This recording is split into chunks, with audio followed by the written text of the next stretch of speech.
Salam dari Tangerang, Ardian Suryana. Budi kayaknya besok lanjut Bali. Enggak ke Bali. Oke deh, aku langsung mulai guys. Dari IHSG dulu. Oke ya, dari IHSG dulu ya teman-teman ya. Selamat malam. Terus aku nggak pakai 2 monitor, jadi di sini mungkin akan agak-agak ribet. Mau dapat bimbingan intensif belajar saham dan referensi? Bisa tanya jawab secara intensif? Yuk, daftar Mtrade sekarang di mtrade.id/whatsapp atau klik di bawah sini ya.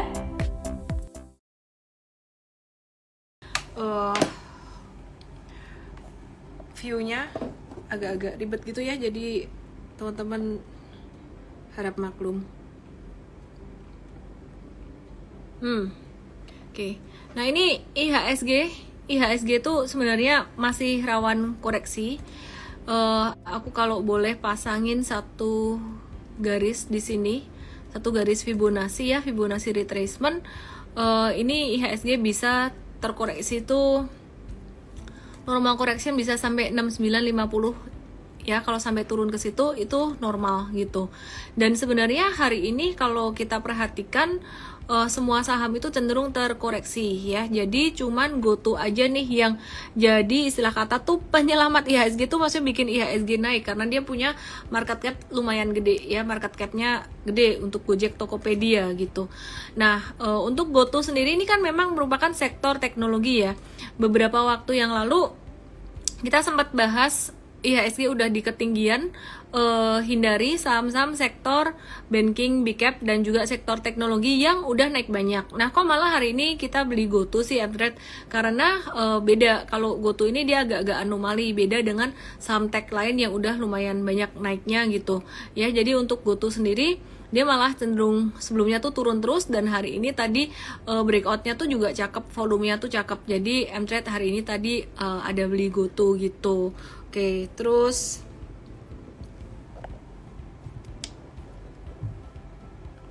yap Mtrade tadi masuk GoTo, benar-benar kecepatan jual GoTo, malah kita baru beli.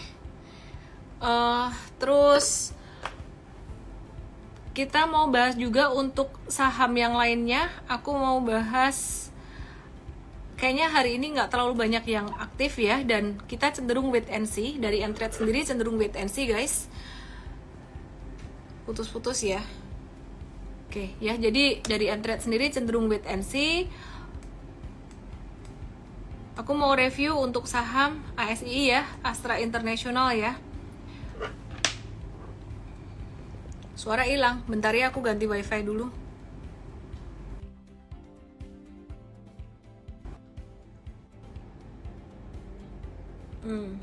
Udah aman ya. Oke, thanks Mer infonya. Aku mau bahas ASII karena hari ini ASII juga ada sedikit pattern yang menarik, ada higher low gitu. Oke, ini ASII, dan waktu itu ada kayak pattern bullish reversal, memang udah breakout, jadi target juga udah kecapai. Aku akan ganti gambarnya kayak gini. Aku ganti gambarnya begini ya. Oke, terus kemudian ya dia masih dalam uptrendnya. Ya, wait and see aja dulu teman-teman. Aku kok merasa masuk di angka sekarang agak-agak ketinggian buat ASII. Di Mtrade banyak jualan ya. Ada yang bilang di Mtrade banyak jualan ya. Yuk kita review yuk sekarang jualannya Mtrade. Kenapa? Cialan ASII adalah portomu, mohon dibahas emiten lainnya. Oke ya. Ini ada Inco, kemudian BBYB, Bevin kita jual, jangka menengahnya banyak yang kita jual.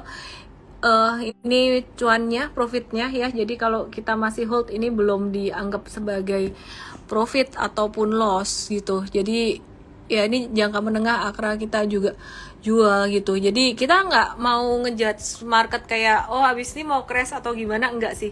Tapi kita ngeflow aja, ngikutin market itu. Misalkan candlenya udah waktunya jualan ya kita jualan gitu. Oke, sekarang kita coba lihat yang pertama dari Inco dulu ya guys. Inco kenapa dijual tadi? Inco tadi dia sebenarnya dari kemarin dia udah membentuk satu high gitu. Cuman hari ini tadi breakdown dari MA 100. Kalau dibilang normal correction dari candle sebenarnya dia turunnya kecil, tapi volumenya udah agak tinggi. Jadi kita mau amanin cuan dulu lah, istilah kata cuannya udah hampir 2 digit, 8-11%, ya udah kita amanin cuan dulu. Karena jangka menengah ya kita sempat belinya udah quite a while ago dari 28 Juli. Jadi dari 28 Juli sampai sekarang sekitaran 2 minggu lebih itu cuan segini 8-11% ya udah lumayan gitu. Oke. Kemudian setelah Inco, aku mau bahas BBYB. Kenapa Mtrade tadi ada jual BBYB ya? Oke. Kenapa ada jual BBYB?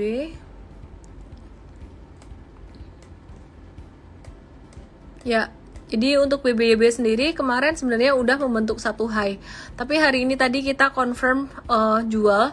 Untuk jangka menengahnya cuan 4-9% itu karena dia breakdown dari MA20. Jadi salah satu indikatornya memang MA20 untuk jangka menengah, tapi nggak selalu gitu. Kadang kalau misalkan sebelum kena MA20 dia udah trennya jelek, udah ada tanda-tanda jelek, kita jual gitu.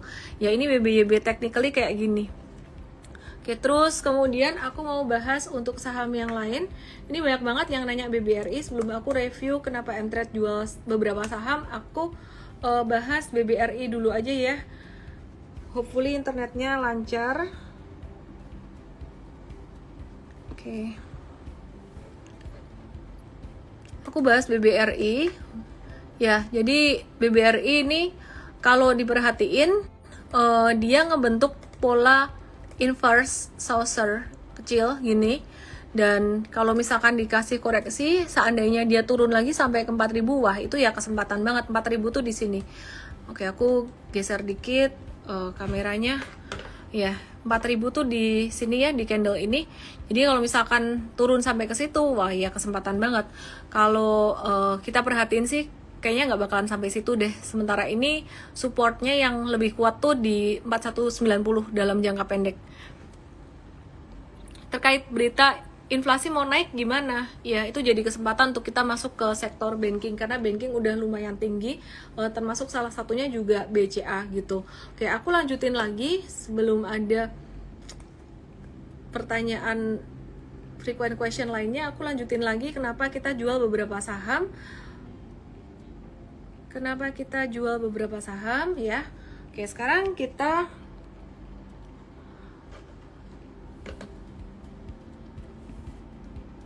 bahas Bevin ya.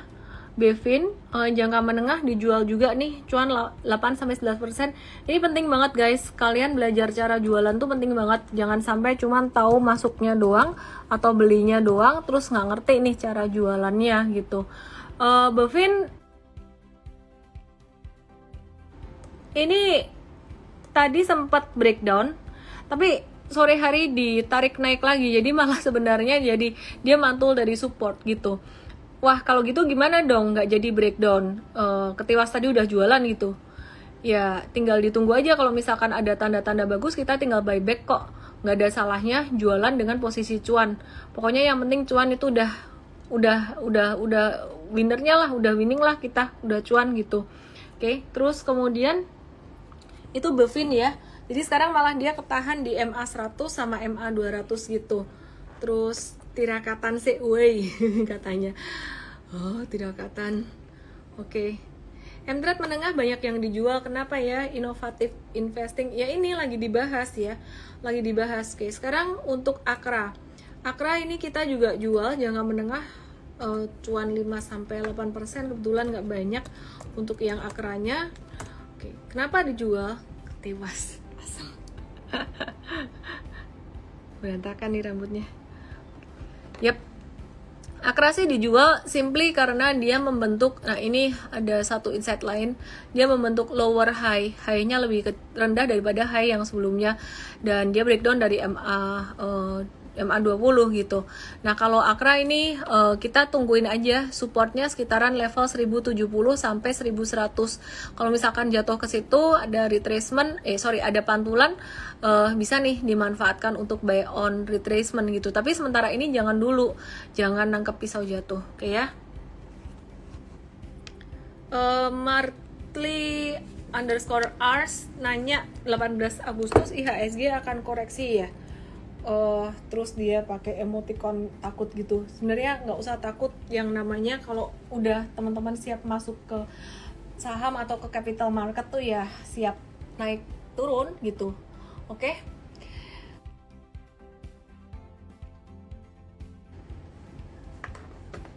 Siap naik siap turun. Kalau misalkan nggak siap ya uangnya kecil aja, atau bisa didiversifikasiin di instrumen investasi yang lain. Nah aku mau cerita dikit nih, selain saham aku tuh suka investasi di ORI, Sukuk, kemudian FR kayak gitu ya. Nah kenapa? Tujuannya apa sih? Bukannya returnnya tuh kecil banget. Jadi teman-teman sebenarnya ketika kita berinvestasi itu nggak melulu ngelihat return tujuannya. Salah satu tujuan investasi memang return tinggi supaya investasi kita hasilnya lebih bagus, pertumbuhannya dari inflasi.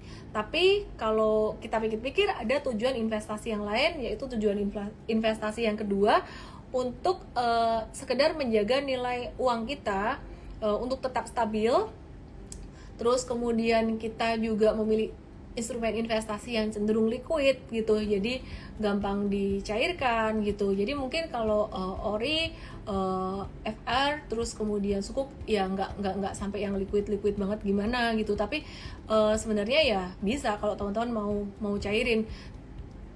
Kalau aku sih investasi di instrumen obligasi, aku sukanya ambil yang pemerintah punya, dan kemudian lebih tujuannya tuh lebih ke arah untuk menstabilkan aja, jadi bukan untuk pertumbuhan atau return yang cepat. Kalau aku pertumbuhan atau return yang cepat tuh di saham. Terus mungkin teman-teman nanya gini, kenapa nggak semuanya ditaruh di saham aja sih? Bukannya kalau kita investasi ada uang dingin tuh butuh return, tujuannya investasi ya return gitu ya. Jadi semakin ke belakang aku semakin melihat pentingnya diversifikasi. Jadi pasar saham tuh kan nggak melulu bagus, nggak melulu naik. Nah kalau teman-teman taruh semua uang teman-teman di saham, sedangkan mentalnya nggak siap ketika market turun, wah itu nanti kalau misalkan sampai rugi, teman-teman cut loss banyak atau gimana, atau ruginya banyak, itu jadi malah returnnya akan lebih rendah daripada return kalau teman-teman investasi di obligasi atau di ORI, Sukuk, FR, bahkan bisa lebih rendah daripada deposito. Jadi kita jangan cuma melihat return aja dalam satu instrumen investasi, kita juga mesti melihat resikonya juga gitu. Nah jadi berinvestasilah dengan nominal yang teman-teman siap dengan resikonya. Misalkan di saham nih, kita siap dengan resiko di saham tuh bisa turun sampai seberapa jauh sih? Sepengamatan aku, saham BCA yang termasuk sangat kuat sekali, kalau lagi crash itu dia bisa turun sampai 40% di 2020 kemarin dan di 2008 waktu itu. Jadi kalau misalkan portfolio saham kamu turun 40%, itu kamu siap nggak taruh duit segitu tuh, kamu siap nggak gitu loh. Jadi misalkan taruh duit 100 juta, rugi 40 juta, floating loss, itu masih floating loss, siap nggak? Kalau misalkan nggak siap, berarti kecilin di sahamnya dan taruh sebagian uang di instrumen investasi lain. Wah kalau gitu Ellen takut dong di saham. Bukan takut, tapi investasi aku di saham saat ini aku sudah merasa bahwa nilainya tuh cukup. Nilai cukup itu gimana menghitung atau mengukurnya? Nilai cukup atau nilai pas itu adalah nilai yang sudah sesuai dengan psikologis aku, yang udah sesuai dengan mental aku gitu. Jadi kalau ditambah lagi nilai itu bakalan melebihin kesiapan aku di dalam mengelola risiko dalam investasi saham. Nah, itulah mengapa aku memilih juga instrumen yang lain, misalkan ORI, FR, atau Sukuk itu untuk taruh duit aku yang lain gitu. Jadi udah cukup di sahamnya. Kira-kira kayak gitu teman-teman. Jadi kalau ada yang mau di reksadana atau apa ya silahkan gitu. Oke ya, sebentar ya. Ding ding ding ding, bentar ya.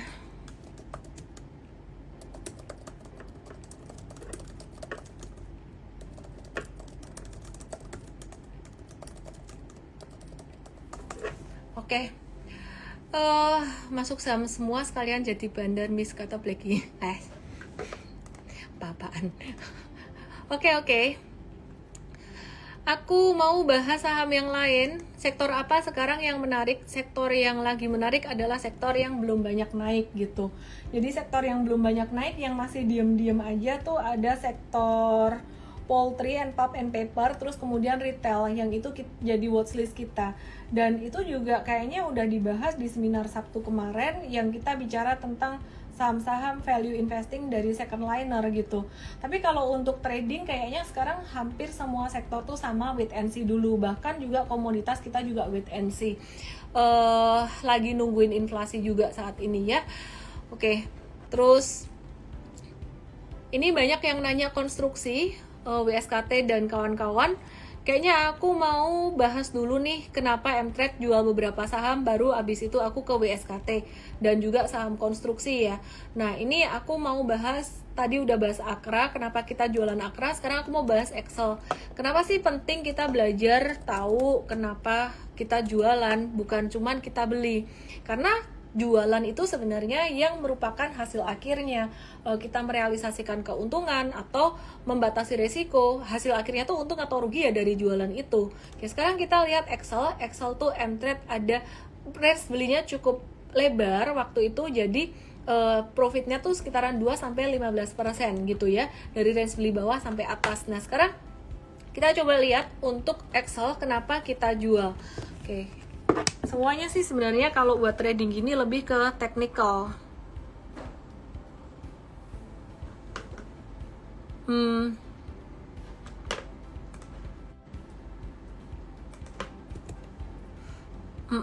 Jadi ini teman-teman perhatiin, ini dia jatuh. Nah pas jatuh tadi itu sempat breakdown dari MA 100, terus kita jual. Tapi kenyataannya dia ketahan MA 100, cuman kita tetap nggak menyesal jual ini karena candlenya ini merahnya panjang dan dia bisa turun sampai ke 2540, bisa sampai ke 2500, ke 2490 gitu sih. Terus kita ada jualan lagi untuk LSIP atau London Sumatra Plantation, London Sumatra Indonesia nih, London Sumatra Plantation ini BEP aja.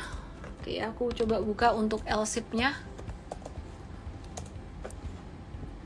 London Sumatra Indonesia sekarang namanya. Ya, simple banget lah kalau yang ini alasannya kita pakai alasan ini. Jadi ada beberapa alasan yang berbeda. Ini kita pakai alasan dia breakdown dari supportnya di 1210 gitu. Ya, di 1210 bisa sampai ke 1130. Jatuh sakit nggak misalnya? Tergantung yang jatuh siapa. Kalau yang jatuh orang lain ya nggak sakit. Kalau yang jatuh kita ya sakit. Oke. Ini geng Bali mana ya? Geng Bali ya. Mana Pak Teddy? Oke. Wah, wis sahamnya cuan semua mantul ya? Enggak, ada yang rugi juga. Ada yang rugi juga. Oke. Tins, Toba, Doit, PTBA, Era, Elsa Ali, Elsip nih tadi rugi tipis-tipis juga. Ntar aku lanjutin bahas lagi ya gitu. Aku lanjutin bahas yang lain lagi. Ini pada penasaran nanya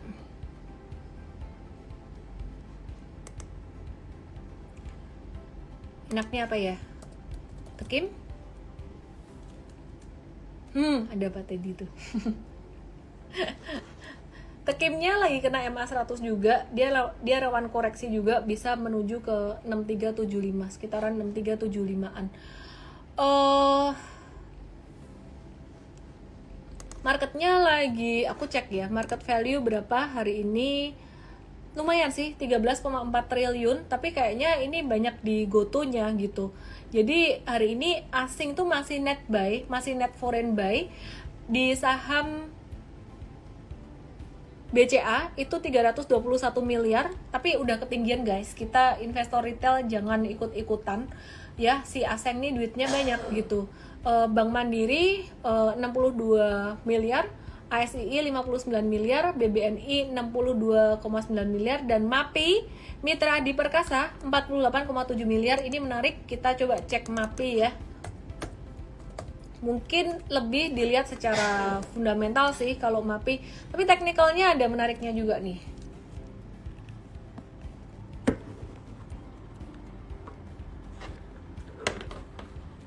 Oke, nanti aku akan bahas lagi untuk saham-saham yang dijual-jualin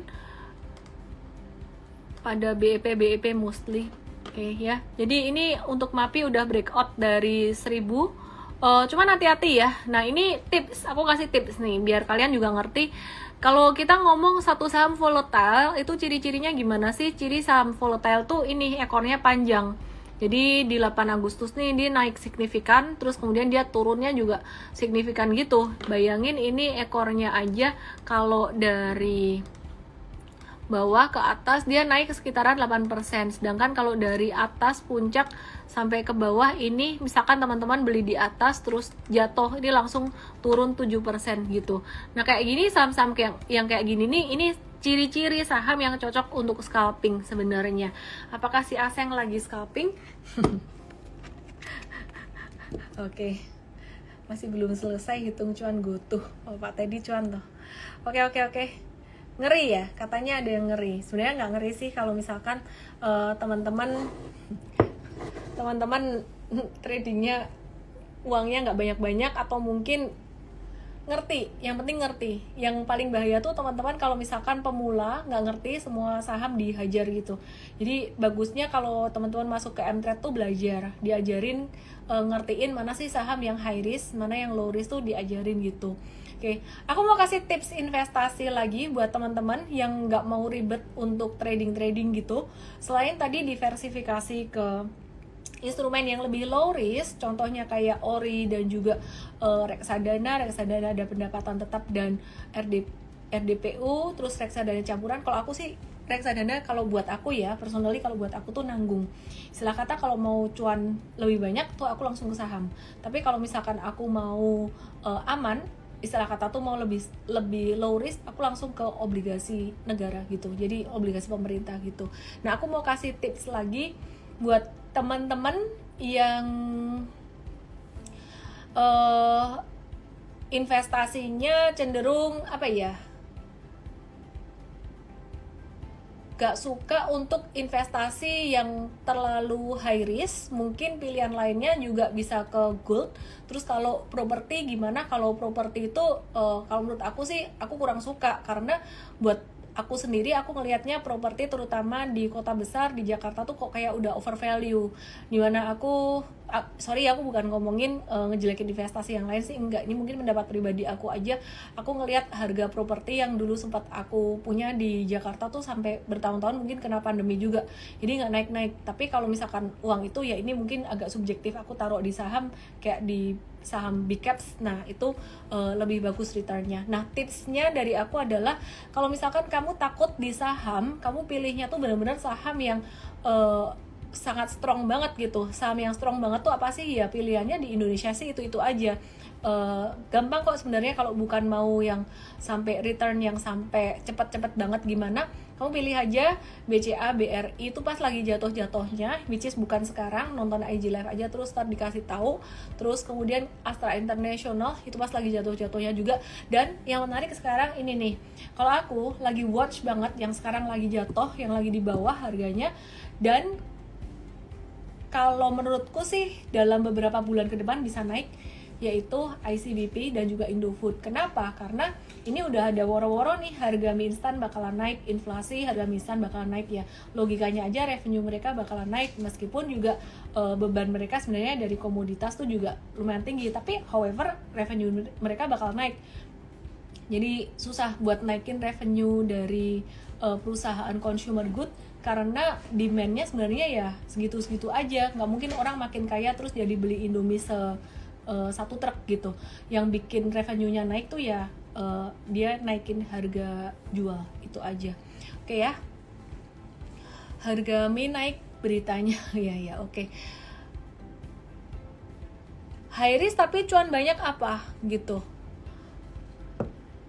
High risk cuan banyak ya itu tadi saham-saham yang aku mention kayak BCA, Bank Mandiri, BRI, terus ASII, kalian kalau nanya misalkan kok bisa dibilang cuan banyak, kan tinggal tergantung waktunya, berapa lama waktunya, berapa cepat kamu mau. Kalau kamu mau cepat ya trading bukan investing. Aku mau komen dari Pak Budi Kaing, ini pilihan sahamnya ini aku lebih filter lagi sih sekarang. Seiring berjalannya waktu aku nggak gitu suka Kalbe Pharma karena dia lambat banget, tapi ya who knows lah kalau buat investasi jangka panjang. Nanti kita bahas bareng dengan coach siapa namanya, coach William atau Merlin, nanti nggak tahu yang join siapa nanti ya. Nah jadi kalau aku pribadi aku lebih suka di perbankan gede karena kayaknya kalau Kalbe Pharma agak-agak nanggung gitu. Oke, terus Saratoga, ini cek Saratoga. Timing penting juga ya, jadi jangan cuman ngomong wah ini sahamnya bagus gitu langsung dibeli sekarang ya. Kalau rugi gimana? Nggak apa-apa sih, saham-saham yang tadi tuh rugi turun ya nanti bakalan naik lagi, cuman kan makan waktu aja. Saratoga gimana?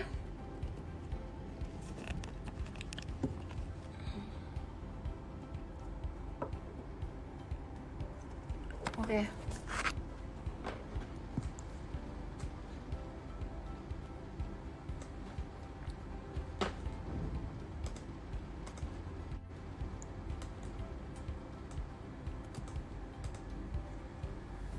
Yap.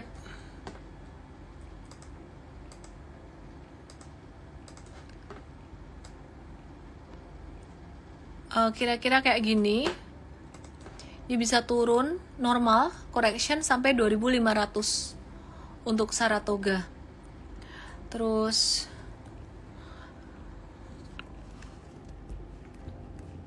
KLBF membosankan.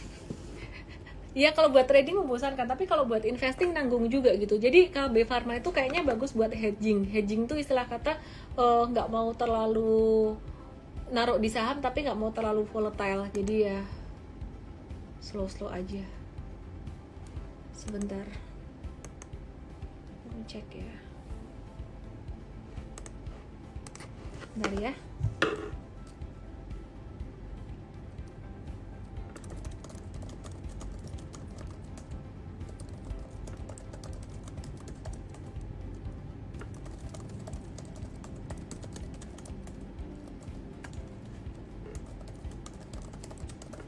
Oke, terus sabar ya guys ya. Tadi jawabin WA dulu, WA anakku. Oke, kita mau bahas bareng Coach William nanti untuk saham GoTo dan sektor komoditi masih menarik nggak ya? Terus kita mau bahas juga lagi wait and see untuk FOMC minutes. Jadi nggak ada FOMC meeting tapi ada FOMC minutes gitu. Terus juga hasil RAPBN 2023 gimana? Kita akan bahas bareng dengan Coach William. Terus ada info dari Astra International, ada ngelepas ekspor sejumlah produk DSA gitu. Nah ini gimana nih? Indofood juga katanya mau kembangin mie sorghum. Nanti kita akan bahas bareng dengan Coach William ya.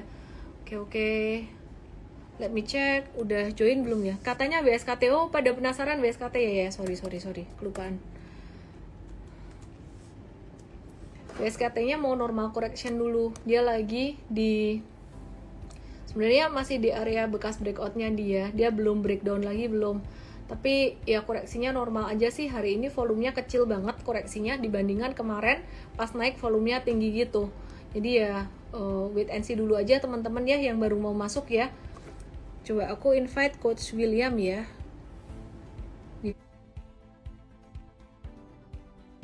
Aku appreciate siap berapapun yang nonton ya.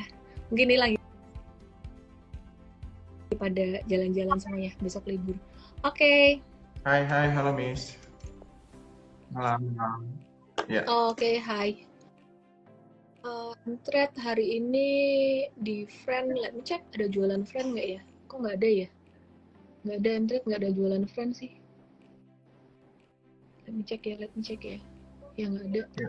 Oke, Coach William, ini mau bahas tentang FOMC minutes dulu nih yang menarik. Oke, mungkin kita untuk bahas FOMC minutes ini kita harus paham dulu ya, apa sih bedanya FOMC minutes sama the Fed meeting ya, yang biasanya sering kita dengar setiap bulan gitu. Jadi FOMC minutes adalah salah satu rapat yang diadakan oleh petinggi the Fed untuk membahas apa yang akan diputuskan pada rapat the Fed mendatang ataupun pada rapat the Fed yang akan dilaksanakan gitu. Jadi tentu kan perkara namanya suku bunga kan merupakan perkara yang cukup krusial ya, keputusannya sangat material. Jadi pembahasan itu harus konkret. Jadi itulah kenapa harus ada namanya FOMC meetings dulu. Ya di sana pasti akan didiskusikan dulu bagaimana kira-kira keputusan yang akan kita hasilkan pada the Fed meeting selanjutnya. Gitu. Nah, terkait sama FOMC meeting sebenarnya sih kita bisa melihat ya ini salah satu jadwal ataupun salah satu agenda yang dipersiapkan untuk menentukan tingkat the Fed pada bulan September. Kenapa? Karena di Bukit Agung sendiri sih kita nggak ada, di US itu nggak ada jadwal the Fed ya. Jadi memang lebih konkret ini akan membahas bagaimana langkah the Fed di bulan September mendatang gitu. Jadi sebenarnya sih tingkat materialisnya tuh enggak terlalu signifikan ke market ya. Cuma yang menarik adalah kembali lagi, kita kembali melihat apakah the Fed akan kembali agresif naik suku bunga atau enggak di bulan mendatang. Setelah inflasi di US itu sudah turun kemarin di bulan Juli kemarin. Nah ini menarik gitu ya, untuk kita monitor selalu. Seperti itu, misalnya. Oke. Terus ini bicara tentang, ini gimana nih, saham GoTo nih, hari ini naik sendirian di antara yang lainnya. Jadi ya, kalau misalnya kita lihat, sebenarnya ini kita bicara soal ini aja ya, soal alasan intinya ya kenapa GoTo menarik. Kalau teman-teman perhatikan, semua saham-saham big cap itu semua turun rata-rata ya, flat atau turun. Jadi betul-betul ya sesuai judul kita, IG malam hari ini ya, GoTo itu jadi pahlawan IHSG hari ini. Nah, sebenarnya kenapa GoTo naik ya, sebenarnya sih no reason gitu ya. Kalau kita lihat spesifik sih no reason, cuma memang kebetulan di US itu tadi malam itu kan ditutup menguat semua gitu ya, terutama Nasdaq gitu. Jadi banyak orang mengatur bagaimana supaya IHSG pun harus hijau gitu, meskipun kalau kita lihat secara keseluruhan rata-rata saham itu mengalami penurunan gitu. Nah, kalau kita spesifik nanya kenapa sih semua saham justru mengalami penurunan, tentu ini ada pengaruh karena isu kemungkinan ada kenaikan harga Pertalite yang lagi ramai dibahas gitu. Jadi harga Pertalite ini kan lagi didiskusikan ada kemungkinan akan naik gitu. Jadi itu yang membuat orang berpikir kalau memang harga Pertalite naik, inflasi itu pasti bakal melonjak gitu. Jadi itu yang membuat semua harga sahamnya turun kecuali GoTo.